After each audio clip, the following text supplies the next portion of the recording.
What's up et bienvenue dans cette nouvelle vidéo. Malheureusement, j'ai un truc à vous avouer. Les réseaux sociaux vous détruisent et me détruisent. Et je peux vous le confirmer car ça fait des années que je suis addict aux réseaux sociaux et j'y suis encore addict. Et je dois avouer, c'est pas cool du tout. Les fameux réseaux sociaux. Vous savez, ce monde totalement superficiel, construit sur des mensonges, où tout le monde rêve d'avoir la vie des gens. Et bah ce monde-là, ça nous crée une addiction et ça nous attire vers le fond. Et aujourd'hui dans cette vidéo, je vais vous expliquer pourquoi vous êtes addict aux réseaux sociaux et comment remédier à cette addiction. En fait, comme toutes les addictions, au début on trouve ça agréable à scroller, à regarder des vidéos. On est bien dans notre confort, on a des sensations de bien-être, on se sent bien, on a des endorphines en regardant des vidéos, mais juste après on a la redescente. Ne faites pas genre que vous avez jamais eu cette sensation, la sensation de frustration, la sensation où tu te remets en question, où tu te sens nul, tu es sur ton canapé et tu te dis j'ai rien fait de ma journée à part regarder des vidéos. C'est à cause aussi de cette sensation que vous avez une addiction, car à cause de la redescente, vous vous sentez tellement mal que vous voulez enlever ce malheur en le récompensant avec du bonheur et de la dopamine. Donc, vous allez encore une fois retourner vers une zone de confort et un bien-être instantané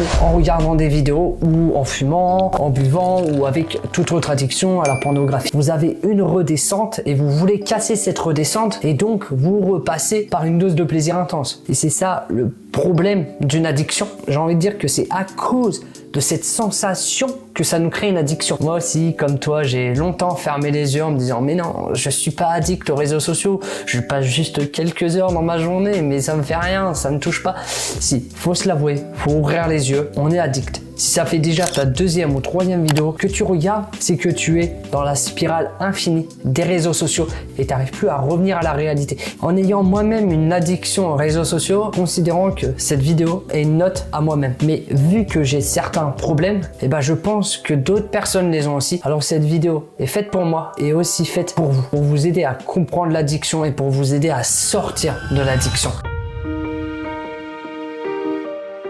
Je suis pas ce genre de personne qui se prétend mal alpha et qui va vous dire de vous lever à 5 heures tous les jours, d'aller méditer, de lire, d'arrêter de manger de la merde, de faire du sport, de remettre toute sa vie en question pour combattre son addiction. Non, loin de là, je n'aime pas du tout les personnes comme ça et qui ont des propos comme ça. Alors je vais totalement m'éloigner de ces propos-là. Pourquoi nous sommes addicts à quelque chose? Pour combattre une addiction, il faut comprendre les racines parce qu'il faut savoir que la connaissance va nous éclaircir sur certains sujets. Je vous prends un exemple tout bête, mais par exemple, on peut avoir peur des serpents car on ne connaît pas assez les serpents. Mais plus tu apprends à les connaître, moins tu as peur et mieux tu vas les appréhender. Ça va être pareil avec les addictions. Plus tu auras des connaissances et plus tu vas comprendre pourquoi tu es addict et pourquoi ça te rend addict, mieux ça sera pour toi et mieux tu arriveras à combattre ton addiction. Ce que j'ai remarqué en fait, c'est que l'addiction, ça ne vient pas forcément de la substance. Nous ne sommes pas addicts à la substance, mais à notre schéma de récompense. C'est ce système de récompense qui nous crée une addiction à une dépendance à une certaine substance. Mais si on n'avait pas ce schéma de récompense, alors on serait pas addict parce qu'on serait des effets négatifs et on est totalement conscient des effets négatifs des substances ou des choses à laquelle on est addict. Donc on aurait juste la redescente et non pas le schéma de réconfort derrière. Le corps ou votre cerveau de base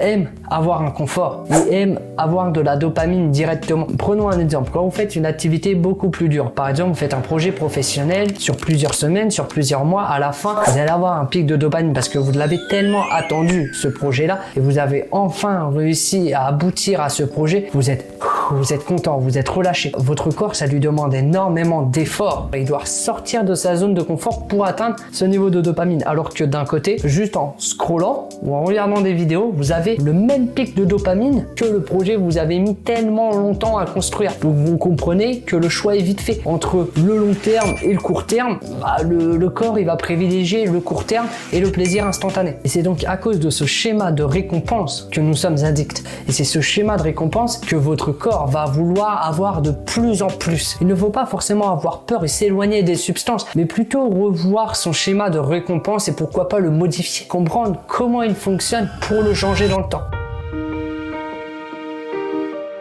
Le gros problème des réseaux sociaux, c'est le mensonge. Beaucoup de choses sont fausses à travers les réseaux sociaux. C'est de l'acting, tout ça. Et nous, on n'en prend pas forcément conscience de tout ça. Car oui, en effet, c'est toujours agréable de regarder la beauté de la vie des gens à travers notre écran en la comparant à la nôtre. En fait, avec les réseaux sociaux, le problème, c'est que c'est un autre monde. Et les influenceurs ou les acteurs vont vous emmener dans ce monde. Alors, pendant un court instant, vous quittez votre monde à vous. Vous êtes projeté dans leur univers et dans leur monde. Mais le problème, c'est que ce court instant, il dure des heures. Et c'est des heures de perdu. Et quand vous retournez dans votre monde, vous avez la redescente. Tout de suite, vous allez vous comparer en disant « Mais cette vidéo, elle était incroyable. La vie qu'il a, j'aimerais trop avoir autant d'argent. J'aimerais trop avoir autant de pouvoir de ce qu'il a. » Et la comparaison vient tout de suite car vous comparez votre vie qui est plutôt banale à des gens qui vous montrent une vie extraordinaire et magnifique, mais qui est totalement faussée. N'oubliez pas qu'il y a une personnalité publique et une personnalité privée. Il faut bien faire la distinction entre les deux. La personnalité privée est là pour vous distraire à travers un contenu. Et cette personnalité privée, c'est son métier de vous vendre du rêve pour vous attirer dans son monde et pour que vous-même vous détachiez de votre monde et vous restez beaucoup plus longtemps dans ce monde. Tout ça, c'est de l'acting et c'est du mensonge. Je vous donne un exemple totalement bête. Là, vous voyez que mon studio, il est propre, il a l'air clairement bien. Mais en dessous, c'est totalement le bordel. Juste ça, c'est un petit mensonge. Mais vous voyez à quel niveau on peut mentir. Il faut vraiment bien distinguer les personnalités privées, les personnalités publiques. Forcément, vous n'allez pas avoir la même personnalité quand il va y avoir une caméra d'animé et qu'il va y avoir de l'argent en jeu. Vous allez attirer un maximum de personnes, vous allez jouer un personnage pour attirer des gens et pour avoir plus de clics. Alors attention, un grand attention, je suis pas en train de dire que les influenceurs et les acteurs vous mentent. Loin de là. Je dis juste qu'il faut garder en tête que ce monde n'est pas la réalité. Il y a beaucoup de personnalités qui prennent des personnages et qui ne sont pas les mêmes dans la vie privée. Et le but de ces personnages publics, c'est de réconforter votre vie en voyant leur vie et en vous emmenant dans leur monde qui est totalement différent et idéalisé. Maintenant qu'on a vu le comment de l'addiction, de où elle venait et pourquoi elle pouvait venir, maintenant je vais vous donner la solution qui pour moi est la plus efficace. C'est tout simplement d'aller voir un professionnel. Des fois, on veut résoudre le problème avec notre simple motivation qui va tenir seulement une semaine. Il faut savoir parfois délaisser des tâches dans lesquelles on est les moins à l'aise et les donner à des gens qui sont beaucoup plus à l'aise et dont c'est leur métier et qui ont beaucoup plus d'expérience que vous. Alors je suis le premier à me dire qu'il faut faire nos propres expériences. C'est que c'est comme ça qu'on grandit et qu'on apprend les choses. Alors ça, je vais pas du tout contredire. Faites votre propre expérience, faites votre propre cure de réseaux sociaux. Si vous y arrivez, c'est très bien. Mais si vous avez beau la faire vous-même à chaque fois et que vous n'y arrivez pas, allez voir un professionnel. Et pour moi, c'est la meilleure solution. Parlez avec honnêteté, avec un professionnel,